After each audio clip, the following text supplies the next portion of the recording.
extend to everybody a warm welcome this evening for a prayer meeting. We're so glad to be here. We have much for which to be thankful. And we also like to have a special welcome online listeners.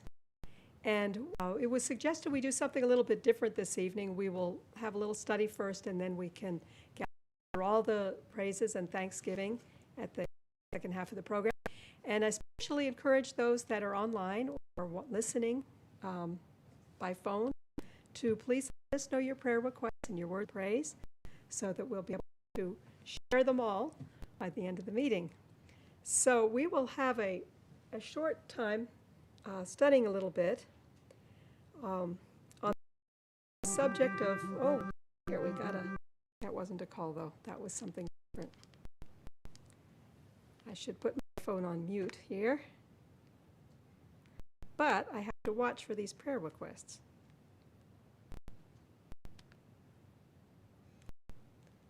Okay, we're going to be talking a little about loyalty. Loyalty is an important thing, especially in a time of crisis. Sometimes it's harder to have loyalty when things are difficult. But we're told by Jesus that greater love hath no man than this, that a man lay down his life for his friends, even when it's not easy. The disciples were asking Jesus about the end of time. And of course, we read about this in Matthew 24:3.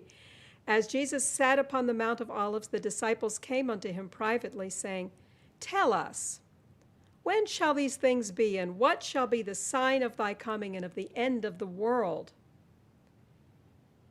And Jesus goes through a whole list. We're familiar with that list, and I know we know all about it, the wars and rumors of wars and different things. But I wanted to zero in especially on a few of the things that he mentions that we don't always talk about.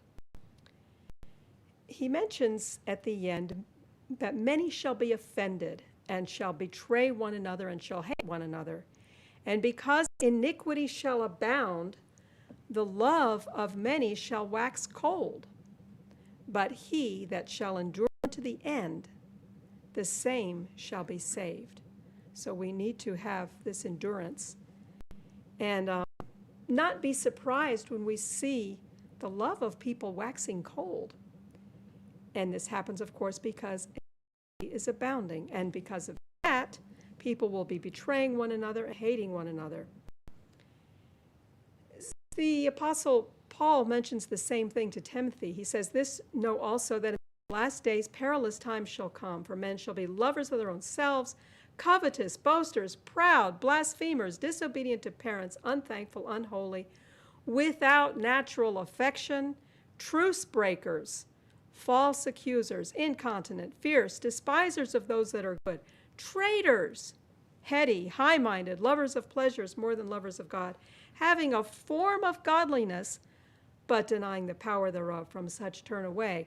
And we know that some of these people will be even professing godliness. It says they have a form of godliness, but they're denying the power of Christ to change their hearts and convert them. And it won't be unusual for us to see people without even faith and breaking their promises, truce breakers, traitors, and the list goes on and on. And I'm going to go through about 5 different cases briefly, just about ones that had suffered under this kind of situation. One of them was David. We're all familiar with the story of the life of David. Read in 2 Samuel 15, 1-6 about one problem he had, of course, about the story of Absalom. And Absalom rose up early and stood beside the way of the gate. And it was so that when any man that had a controversy came to the king for judgment, then Absalom called unto him and said, Of what city art thou? And he said, Thy servant is one of the tribes of Israel. And what did Absalom say? Absalom said unto him, See, thy matters are good and right. Oh, but there is no man deputed of the king to hear thee. Absalom said, moreover, Oh, that I were made judge in the land, that every man which hath any suit or cause might come unto me, and I would give him judgment. Yeah, look at these promises he wants to make. Yeah. And he's a very attractive person. You can see he had that beautiful hair, long hair, and he had a very charming disposition. And it was so that when any man came nigh to him to do him obeisance, he put forth his hand and took him and kissed him. And on this matter did Absalom to all Israel that came to the king for judgment. So Absalom stole the hearts of the men of Israel. As you mentioned, that was a very political maneuver he did against his own father. And this was later in David's life. And there came a messenger to David saying, "The hearts of the men of Israel are after Absalom." And David said unto all his servants that were with him at Jerusalem, "Arise, let us flee. For we shall not else escape from Absalom. Make speed to depart, lest he overtake us suddenly and bring evil upon us, and smite the city with the edge of the sword."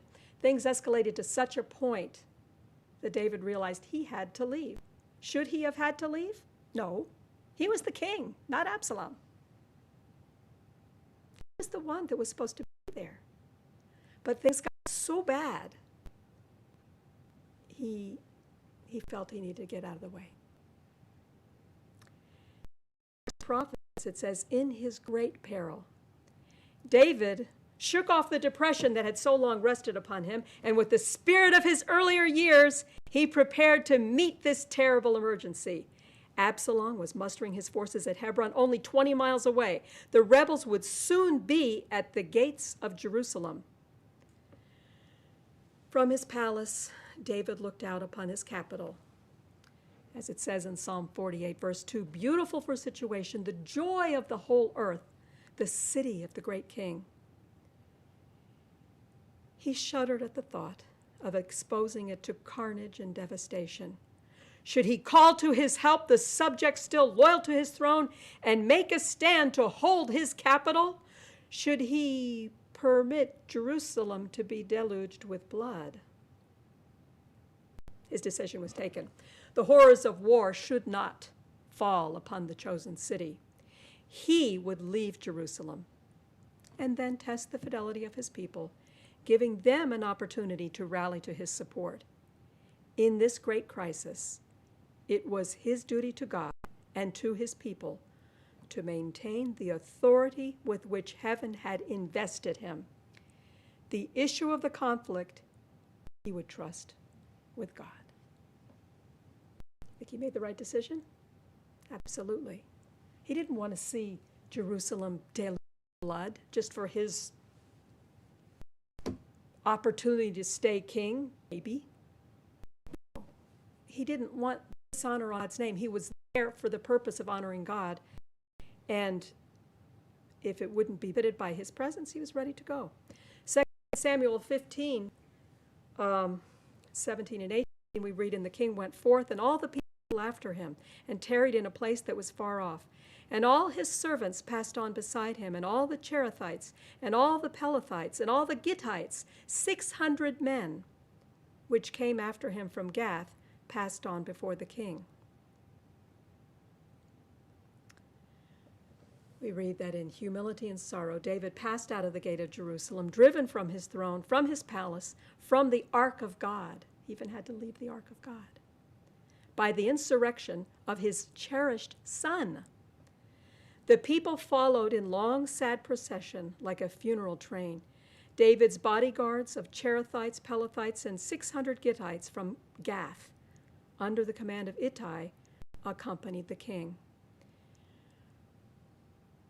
You can see in this picture David was barefoot, and we read about how in Psalm 3, when he was ascending up the mountain barefoot, never was he more dear to the heart of God in that moment, because he was so repentant, because he knew his own mistakes had brought this upon himself. He was so humble. And he saw this 600 Gittites along with the others. They were accompanying the king, and one of those Gittites was Ittai. But David, with characteristic unselfishness, could not consent that these strangers who had sought his protection should be involved in his calamity. He expressed surprise that they should be ready to make this sacrifice for him.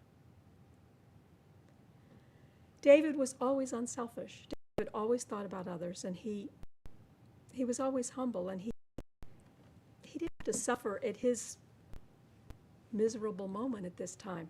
This was not the glamorous time and the glamorous place to be with David.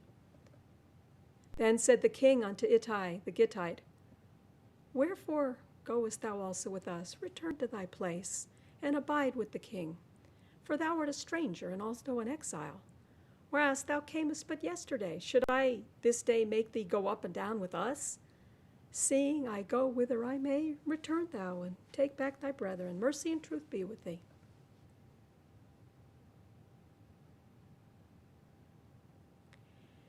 And Ittai answered the king and said, As the Lord liveth, and as my lord the king liveth, surely in what place my lord the king shall be, whether in death or life, even there also will thy servant be. And David said to Ittai, Go and pass over. And Ittai the Gittite passed over, and all his men, and all the little ones that were with him. And all the country wept with a loud voice, and all the people passed over. The king also passed over the brook Kidron, and all the people passed over toward the way of the wilderness.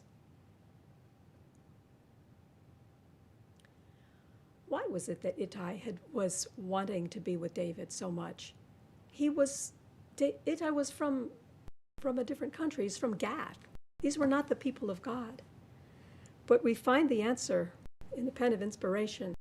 These men had been converted from the paganism to the worship of Jehovah, and nobly they now proved their fidelity to their God and their king, David.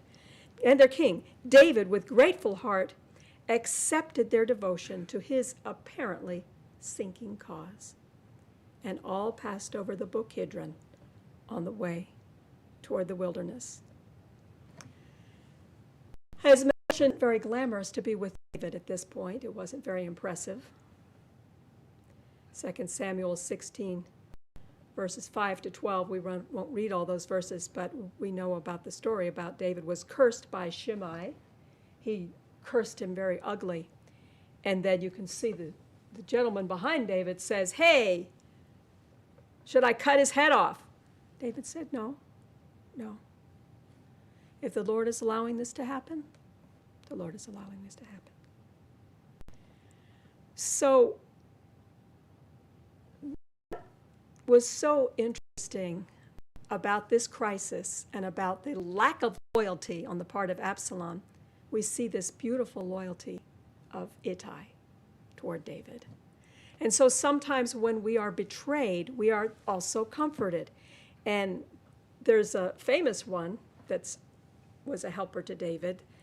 We read about that person on the record of those who through self-abnegation have entered into fellowship of Christ's sufferings stand. One in the Old Testament, one in the New, the names of Jonathan and John the Baptist. So we'll mention Jonathan real quickly.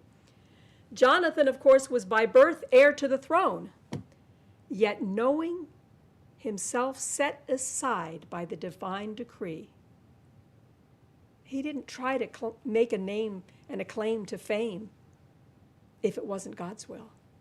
It was out of the normal scheme of things for him not to be the king. But he was to his rival the most tender and faithful of friends, shielding David's life at the peril of his own, steadfast at his father's side through the dark days of his declining power, and at his side falling at the last. The name of Jonathan is treasured in heaven, and it stands on earth a witness to the existence and the power of unselfish love. So, Jonathan was another refreshing individual in the life of David. How about John the Baptist? Was he disappointed? Of course, when he made his appearance as the Messiah's herald, he stirred the nation. From place to place, John the Baptist's steps were followed by vast throngs of people of every rank and station. But the one that came to whom he had borne witness, all was changed. When Jesus came, in other words, everything changed. The crowds followed Jesus, and John's work seemed fast closing. Yet there was no wavering of his faith. He must increase, he said, but I must decrease. Well, he certainly did decrease, didn't he? He ended up in the dungeon. Finally, in Herod's dungeon, cut off from the life-giving air and the desert freedom, he waited and watched.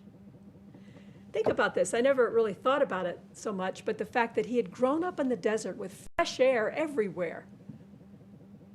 And now he was in a dungeon, a damp place. Dungeons are typically very damp, humid, kind of moldy, musty. He was alone in the dungeon, seeing whither his path, like his masters, tended. John did the trust, fellowship with Christ in sacrifice. Heaven's messengers attended him to the grave. The intelligences of the universe, fallen and unfallen, witnessed his vindication of unselfish love, service. Remember what happened when John the Baptist did have doubts. And what should we do if we have doubts? We don't understand something. To whom to with our doubts? Well, what do we learn from John the Baptist? He went to Jesus. He couldn't get out of the prison. He couldn't get out of the dungeon, but he sent messenger and asked Jesus, are you the one? Are you really the one, or do we ask for somebody else? And Jesus didn't really answer him with words, did he?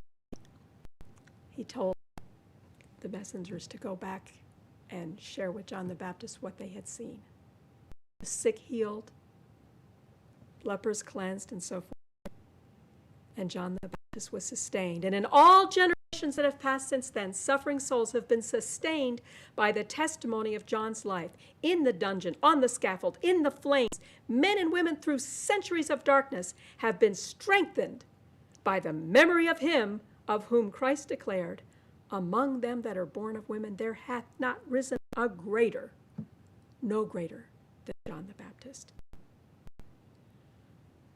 Well, of course, Jesus Christ, another one also that was definitely betrayed. We think of the famous betrayer, we always talk about Peter and so forth, but we think of Mark 14:50. It says, they all forsook him and fled. I mean, they all dispersed. The pieces were eventually put back together, for sure, but there was a moment when they were all gone. And then finally, he was in the judgment hall, right?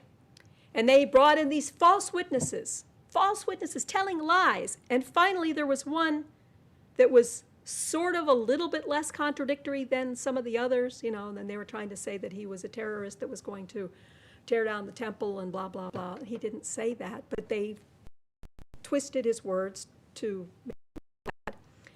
Patiently, Jesus listened to the conflicting testimonies. No word did he utter in self-defense. Anything. At last, his accusers were entangled, confused, and maddened. The trial was making no headway. It seemed that their plottings were to fail. Caiaphas was desperate. One last resort remained. Christ must be forced to condemn himself. Wow. The high priest started from the judgment seat, his face contorted with passion, his voice and demeanor plainly indicated that were it in his power, he would strike down the prisoner before him.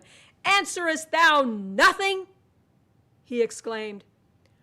What is it which these witness against thee?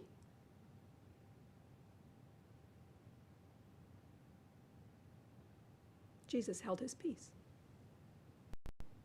He was oppressed and he was afflicted, yet he opened not his mouth. He is brought as a lamb to the slaughter.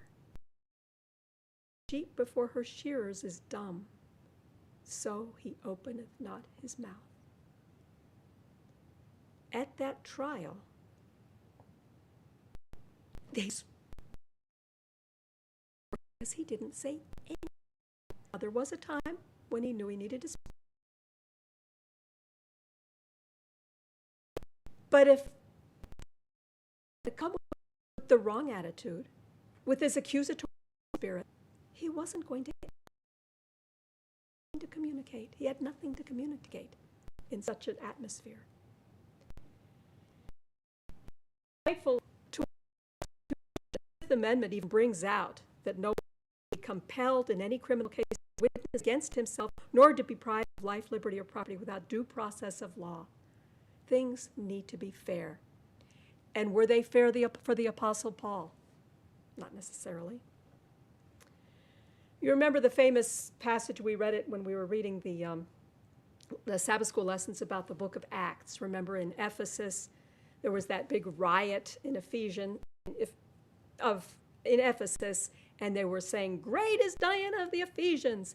And one of the ones that was called as a witness was Alexander.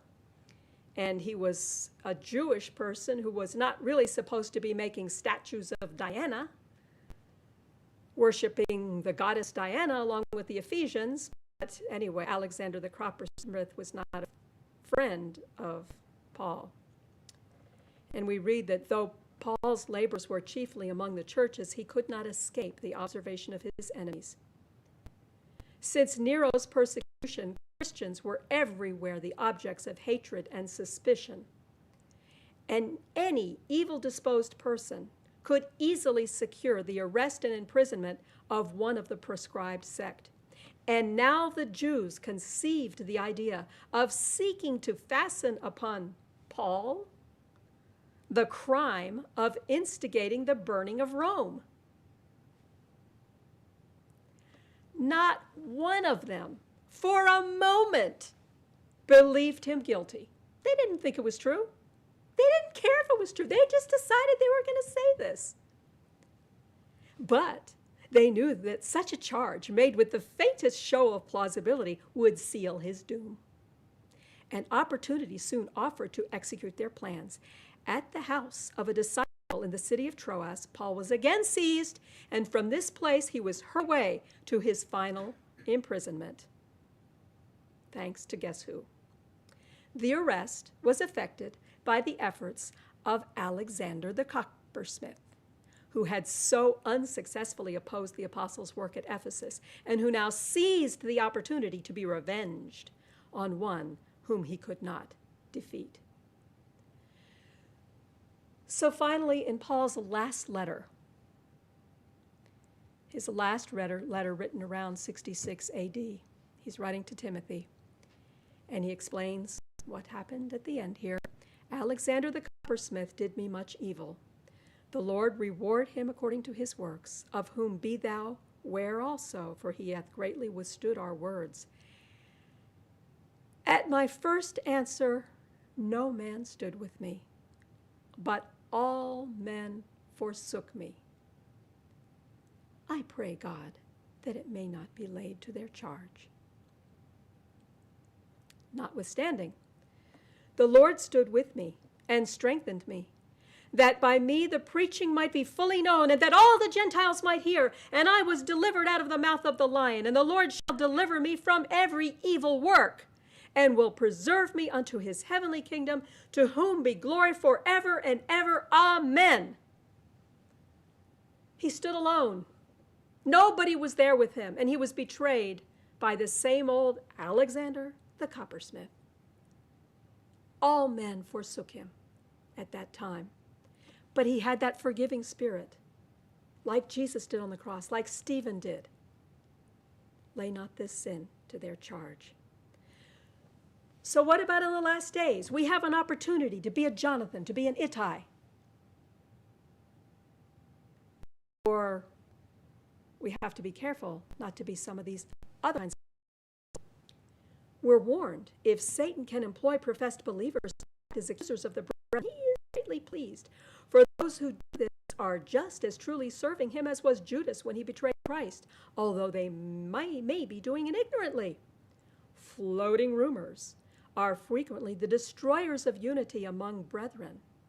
There are some who watch with open mind and ears to catch flying scandal. They gather up little incidences which may be trifling in themselves, but which are repeated and exaggerated, an offender for a word. Their motto seems to be report, and we will report it. So what happens if somebody comes to us this way? Does it happen? If they do, the next part is what we should do about it. The door of the mind should be closed against they say, or I've heard.